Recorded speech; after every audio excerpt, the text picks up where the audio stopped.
Hi friends, welcome to Malli's kitchen 369. நான் இன்றைக்கி இந்த வீடியோவில் மணியை எப்படியெல்லாம் சேவ் பண்ணேன், நீங்கள் எப்படியெல்லாம் சேவ் பண்ணலாம் அப்படிங்கிறத நான் சொல்ல போகிறேன். ஸோ கண்டிப்பாக வீடியோ பிடிச்சிருந்தால் லைக் அண்ட் ஷேர் பண்ணுங்கள், கமெண்ட் பண்ணுங்கள். நீங்கள் இந்த மாதிரி சேவிங்ஸ் பண்ணுறீங்க அப்படிங்கிறத எனக்கு கமெண்ட்டில் சொல்லுங்கள்.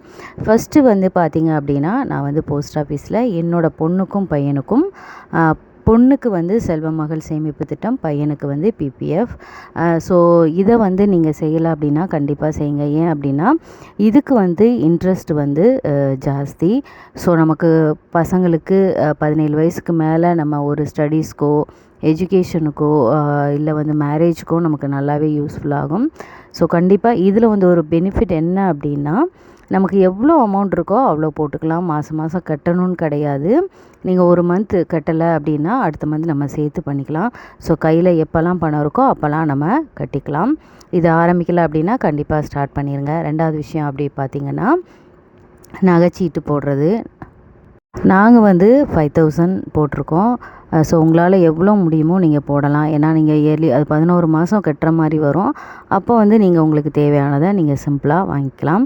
மூணாவது விஷயம் பார்த்திங்க அப்படின்னா, எனக்கு வந்து கிடைக்கிற ரூபா நோட்டுகளில் ஏஞ்சல் நம்பர்ஸாக நான் வந்து சேர்த்து வைக்க ஆரம்பித்தேன். அது வந்து நீங்கள் வருஷத்துக்கு ஒரு முறை இல்லை 6 மாதத்துக்கு ஒரு தடவை அந்த மாதிரி நீங்கள் எடுத்து சேர்த்து வச்சுட்டு அந்த பணத்தில் வந்து நீங்கள் யூஸ்ஃபுல்லாக ஏதாவது வாங்கிக்கலாம். நான் வந்து வெள்ளி காயின் வாங்கினேன் 2.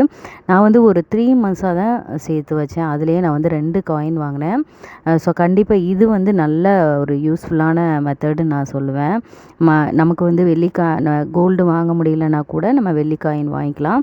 நீங்கள் அதிகமாக உங்களுக்கு கிடச்சிது அப்படின்னா நீங்கள் வந்து கோல்டு காயின் வாங்கிக்கலாம். நான் ஒரு 3 மந்த்ஸ் சேர்த்து வச்சதுக்கே எனக்கு வந்து 2 காயின் வாங்க முடிஞ்சுது. ஒரு காயின் வந்து 4.5 கிராம், ஒரு காயின் வந்து 2.5 கிராம். நான் வந்து ஜிஆர்டியில் தான் நகை சீட்டும் போட்டிருக்கேன். அங்கே தான் எந்த ஜுவல்ஸ் வாங்கினாலும் நான் அங்கே தான் வாங்குவேன். நான் ரொம்ப வருஷமாகவே நான் அங்கே தான் வாங்கிட்டுருக்கேன். ஏன்னா எனக்கு கலெக்ஷன்ஸும் நிறைய இருக்கிற மாதிரி இருக்கும். இன்னொன்று அங்கே எனக்கு எல்லாமே கிடைக்கிற மாதிரி டிசைன்ஸ் நிறைய இருக்கிற மாதிரி இருக்கும். ஸோ அங்கேயே வாங்கி பழகுனனால அப்படியே வாங்கி பழகியாச்சு. முடிஞ்ச வரை நீங்கள் வந்து கொஞ்சம் கொஞ்சம் சேவிங்ஸ் ஃபுல்லாக நீங்கள் சேர்த்து வைக்க முடியல அப்படின்னா கூட, நமக்கு இப்போ லட்சமாக சேர்க்கணும்னு கிடையாது. 5 10 சேர்த்து வச்சா கூட நமக்கு அது ஒரு 3 மந்த்ஸ் 1 இயர் கழித்து நம்ம 6 மந்த்ஸ் கழித்து அது சேர்க்கும்போது நமக்கு வந்து ஒரு அமௌண்ட்டு கிடைக்கும். ஸோ அது வந்து குழந்தைங்களுக்கு கண்டிப்பாக நமக்கு யூஸ்ஃபுல்லாக இருக்கும். 4வது விஷயம் பார்த்திங்க அப்படின்னா, எஸ்பிஐயில் வந்து நாங்கள் எஸ்ஐபி போட்டிருக்கோம். அது வந்து 5000க்கு. அது ஸ்டார்டிங்கில் 2.5லேருந்தே இருக்குது. நீங்கள் அந்த மாதிரி இல்லை உங்களுக்கு கம்மியாக அமௌண்ட் போட முடியும் அப்படின்னா கூட நீங்கள் போட்டுக்கலாம். எஸ்ஐபி எவ்வளோ வேணாலும் இருக்குது. நீங்கள் போய் ஸ்டேட் பேங்க்கில் அங்கே முன்னாடி ஏஜென்ட்லாம் உட்காந்துட்ருப்பாங்க. அவங்கள்ட்ட கேட்டாவே அவங்க எல்லா டீட்டெயில்ஸும் உங்களுக்கு சொல்லுவாங்க. எஸ்ஐபி வந்து ஒரு பெஸ்ட்டு பிளான் அப்படின்னு நான் சொல்லுவேன். ஏன்னா நாங்கள் வந்து எஸ்பிஐயில் ஏற்கனவே ஒரு மியூச்சுவல் ஃபண்டில் போட்டிருந்ததான் கொஞ்சம் எங்களுக்கு வந்து ஒரு 5 இயர்ஸ் போட்டோன்னு நினைக்கிறேன்.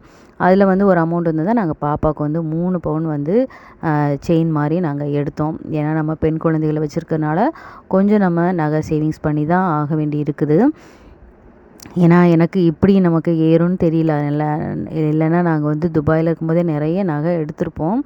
எனக்கு அந்த சேவிங்ஸ் பண்ணணுங்கிற அந்த மென்டாலிட்டி இல்லை. இவ்வளோ நாள் கழித்து தான் அந்த திங்கிங்கே இப்போ எல்லோரையும் பார்க்கும்போது தான் எனக்கு வந்திருக்கு. ஸோ இருந்தாலும் ஓகே, நமக்கு இப்போவாவது நம்ம ஸ்டார்ட் பண்ண தொடங்கினோமே அப்படின்னு தான் நான் நினைக்கிறேன். ஸோ நான் பண்ண மிஸ்டேக்கை வந்து நீங்கள் பண்ணாதீங்க. நமக்கு அதாவது சம்பாதிக்கிறத நமக்கு என்ன முக்கியமான திறமைனா அதை சேமித்து வைக்க தெரியணும். அதை கரெக்டாக வந்து நம்ம யூட்டிலைஸ் பண்ணணும். அதை இன்வெஸ்ட் பண்ண தெரியணும். இப்போ தான் நானும் என் ஹஸ்பண்டும் கொஞ்சம் கொஞ்சமாக நாங்கள் எங்கள் ஃப்ரெண்ட்ஸ் சர்க்கிளில் இந்த மாதிரிலாம் கேட்டு இன்னொன்று பேங்க்கில் அந்த மாதிரியெல்லாம் விசாரித்து கொஞ்சம் நாங்கள் பண்ணிகிட்ருக்கோம். ஸோ என்ன மாதிரி நீங்களும் மிஸ்டேக் பண்ணிடாதீங்க. இன்னும் சேவிங்ஸ் பண்ண ஆரம்பிக்கலை அப்படின்னா கண்டிப்பாக தொடங்குங்க. ஏதாவது சிம்பிளாக உங்களால் என்ன பண்ண முடியுமோ நீங்கள் போடுங்க. 5வது விஷயம் என்ன அப்படின்னா, இன்சூரன்ஸ், மெடிக்கல் இன்சூரன்ஸ். அது வந்து ரொம்பவே இம்பார்ட்டண்ட். எல்லோரும் என்ன நினைக்கிறாங்க அப்படின்னா, அது நமக்கு போட்டு வேஸ்ட்டாக தானே போகுது, யூஸ் ஆனால் தானே அப்படின்னு. நமக்கு எந்த நேரத்தில் எது வேணாலும் நினைக்கலாம். அதுக்காக நம்ம போடுறதுக்காக நமக்கு உடம்பு சரியில்லாமல் போகணும், ஆக்சிடெண்ட் நடக்கணும் அப்படின்னும் நம்ம நினைக்க முடியாது. அது வந்து ஒரு சேஃப்டிக்கு தான். ஏன்னா இப்போ திடீர்னு நமக்கு ஒரு ஏதோ ஒன்று எமர்ஜென்சி மெடிக்கல் எமர்ஜென்சி வருது அப்படின்னா இப்போ ஹாஸ்பிட்டல் உள்ளே போயிட்டாலே மேக்ஸிமம் ஒரு வாரம் இருந்தால் கூட உங்களுக்கு 1,00,000 2,00,000 ஆகும். ஸோ நமக்கு இன்சூரன்ஸ் போட்டுக்கிறதா ரொம்பவே சேஃப்டி. நாங்கள் வந்து இது வரைக்கும் போட்டிருக்கோம். ஆனால் ஒரு தடவை தான் நாங்கள் யூஸ் பண்ணியிருக்கோம் பையனுக்கு ஒரு சர்ஜரி பண்ணும்போது. மற்றபடி நாங்கள் யூஸ் பண்ணது இல்லை.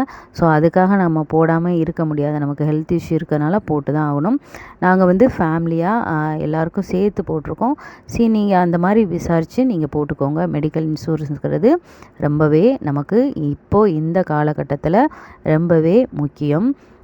இதே போல் என்ன அப்படின்னா தேவையில்லாத செலவுகளை வந்து நம்ம குறைச்சிக்கணும். நம்ம வந்து கமிட்மெண்ட்டு நமக்கு மாதம் மாதம் இதுக்கு இவ்வளோ எடுத்து வைக்கணும் அப்படிங்கும்போது நமக்கு ஆட்டோமேட்டிக்காக அந்த சேவிங்ஸ் வந்துடும். அப்போ கையில் காசு இருக்கும்போது தான் நம்ம என்ன பண்ணுறதுன்னு தெரியாமல் எதையாவது செலவு பண்ணிகிட்ருப்போம். ஸோ அடுத்தடுத்த பதிவுகளில் நம்ம அடுத்தடுத்த மணி எப்படியெல்லாம் சேவிங்ஸ் பண்ணலாம் அப்படிங்கிறத பற்றி நான் நிறையவே சொல்கிறேன். ஒவ்வொரு விஷயம் நான் என்னெல்லாம் இப்போ ஃபாலோ பண்ண ஆரம்பிக்கிறேனோ அதெல்லாம் பற்றி நான் உங்களுக்கு சொல்கிறேன். ஸோ கண்டிப்பாக இந்த வீடியோ உங்களுக்கு யூஸ்ஃபுல்லாக இருந்திருக்கும்.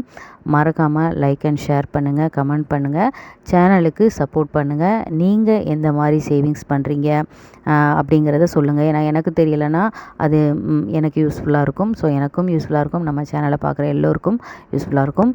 மறக்காமல் வீடியோ பிடிச்சா லைக் அண்ட் ஷேர் பண்ணுங்கள்.